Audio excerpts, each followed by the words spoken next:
Stará duše je termín, popis jedince, který má pocit, že jeho duše je v některých pohledech starší než jeho aktuální tělo a život. Tento koncept vychází z víry v reinkarnaci, která předpokládá, že duše prochází několika životy, každý s různými zkušenostmi a lekcemi. Stará duše je většinou spojována s tím, že má bohaté zkušenosti a moudrost nashromážděnou z předchozích životů. První vlastností je moudrost. Moudrost staré duše spočívá v její schopnosti, která má hlubší aspekty života. Má tendence rozumět složitým otázkám, které se týkají lidské existence, jako je smysl života, láska, utrpení a štěstí. Moudrá duše vidí často věci ze širší perspektivy. To znamená, že dokáže vyjít nad rámec okamžitých problémů a vidět větší obraz. Má tendence brát v úvahu dlouhodobé následky svých rozhodnutí. Staré duše se často nechají vést moudrostí při svých rozhodováních. Nepodléhají impulzivním reakcím, ale místo toho se snaží najít moudré a uvážené řešení. Lidé s moudrou duší jsou často vyhledávaní pro rady a podporu od ostatních. Jejich rady jsou cenné, protože mají schopnost poskytnout perspektivu, která pomáhá lidem zvládat obtížné situace. Moudré duše se učí z minulých zkušeností a chyb. Nepodléhají opakovaným vzorům chování, které jim neprospívají, a snaží se těchto chyb vyvarovat. Moudré duše mají tendenci být trpěliví a vyrovnaný. Nejsou pod tlakem okolností a dokážou čekat na vhodný čas a příležitost. Moudré duše rozumí svým omezením a nejsou příliš sebestředné. Jsou otevřeny novým znalostem a jsou připraveny se stále učit. Spoléhají se na svou intuici a vnímání. Dokážou naslouchat svým vnitřním pocitům a instinktům. Jejich moudrost a zkušenosti mohou sloužit jako inspirace a podpora pro ostatní lidi. Dokážou motivovat a povzbuzovat druhé, aby se také snažili žít moudře. Často směřují k duchovnímu růstu a hledání hlubšího smyslu života. Mohou praktikovat meditaci, studium duchovních textů nebo jiné formy duchovního rozvoje.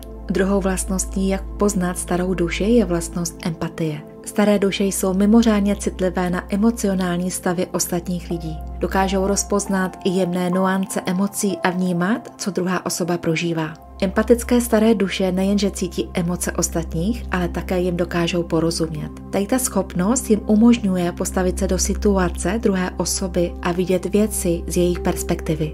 Mají tendenci být podpůrné a soucitné vůči lidem kolem sebe. Jsou ochotny naslouchat, poskytnout radu a pomoci druhým v obtížných chvílích. Díky své empatii mají staré duše schopnost vytvářet hluboké a autentické vztahy s lidmi. Jejich schopnost cítit se do potřeby partnera nebo přátel vede k pevným vazbám.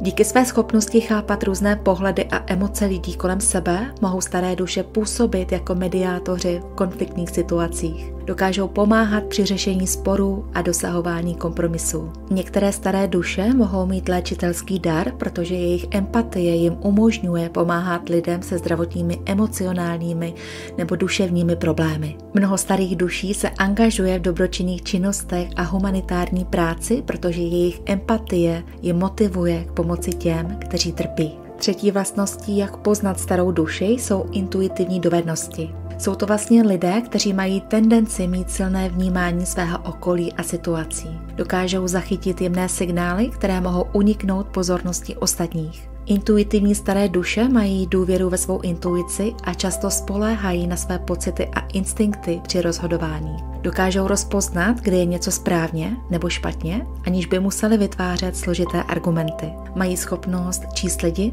a rozpoznat jejich skutečné pocity a motivaci, i když je tady ta informace skryta za povrchem. To jim umožňuje lépe rozumět lidem a efektivněji komunikovat s nimi. Intuitivní staré duše jsou často schopny předvídat události nebo situace na základě svých pocitů.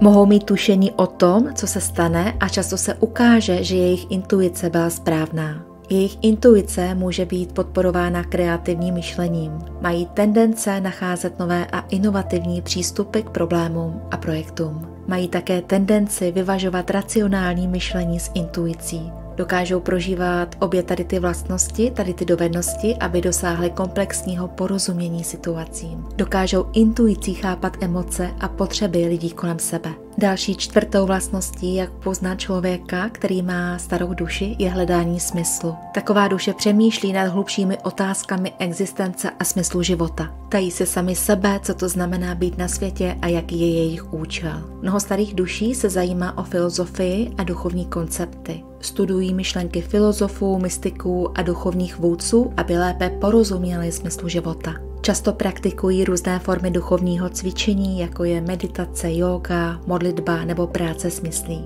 Tato cvičení jim pomáhá hledat hlubší smysl a spojení se sebou samými. Zajímají se o morální a etické otázky. Snaží se žít v souladu s vlastními hodnotami a etickými principy a často se snaží posilovat dobro ve světě. Mají tendence mít široký a globální pohled na svět. Vidí spojení mezi všemi živými bytostmi a snaží se rozumět vzájemným vztahům mezi lidmi, přírodou a celým vesmírem. Jsou často motivovány hledáním hlubšího štěstí a naplnění. Vědí, že materiální bohatství nemusí vést k opravdovému štěstí a proto hledají vnitřní harmonii. Jsou otevření různým duchovním tradicím a vírám a mohou zkoumat různé cesty k duchovnímu rozvoji.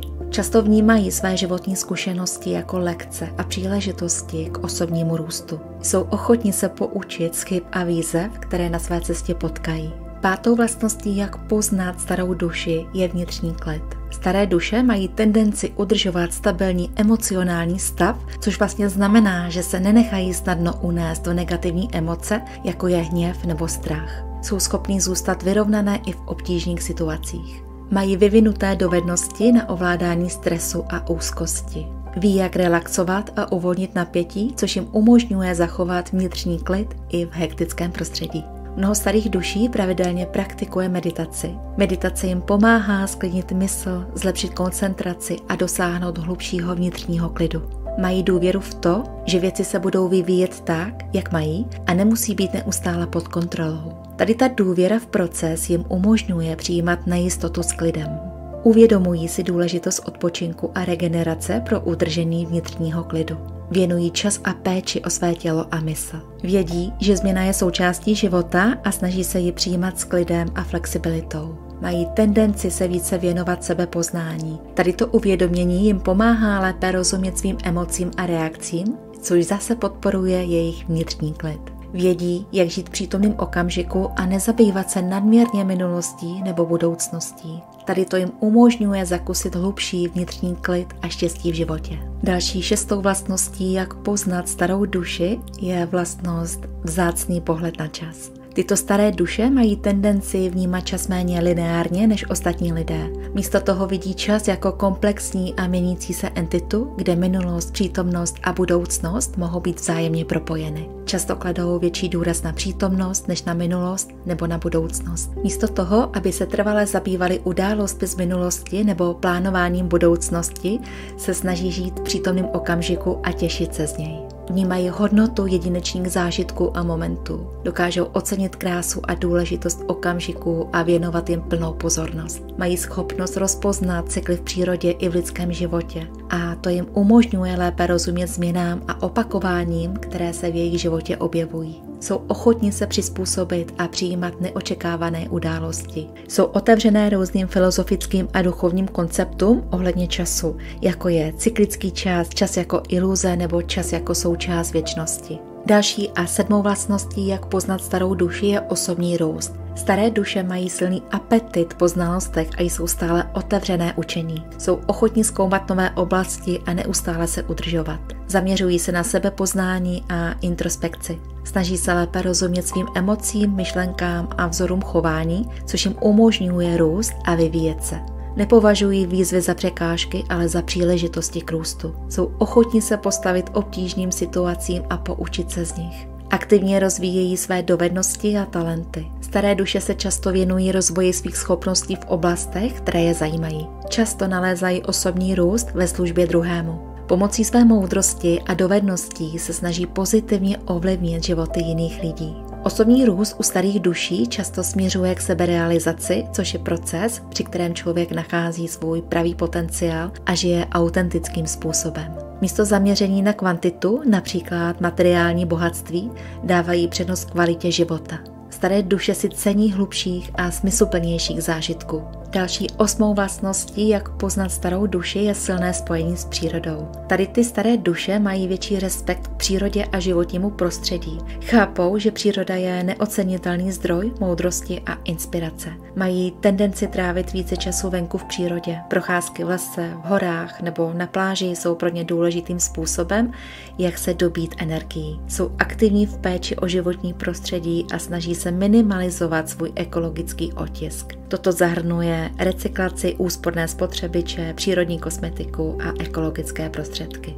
Silné spojení s přírodou umožňuje starším duším zpomalit a více pozorovat okolní svět. Toto pozorování může vést k hlubšímu porozumění přírodním cyklům a vzorům. Cítí se jako součást přírody a snaží se žít v harmonii s ní. Toto může zahrnovat tradiční způsoby zemědělství nebo respekt místním ekosystémům. Příroda jim slouží jako zdroj inspirace a kreativity. Mohou najít nápady pro umělecké projekty nebo řešení životních problémů v přírodních vzorech. Mají tendenci rozpoznávat symboliku v přírodě a vidět v ní hlubší smysl. Například mohou vidět stromy jako symbol síly a růstu. A poslední 9. vlastnost, jak poznat starou duši, je náklonnost k učení. Staré duše mají stále otevřené a touhu po nových znalostech. Jsou motivovány neustálým učením a rozvíjením svých dovedností. Často mají široký zájem o různé oblasti vědy, umění, filozofie a duchovna. Mají tendenci sdílet své znalosti a moudrost s ostatními. Mohou být učiteli, mentory nebo spisovateli, kteří se snaží předat své poznatky dalším generacím. Věnují se filozofickému myšlení a často zkoumají hlubší otázky o životě, smyslu existence a lidské povaze.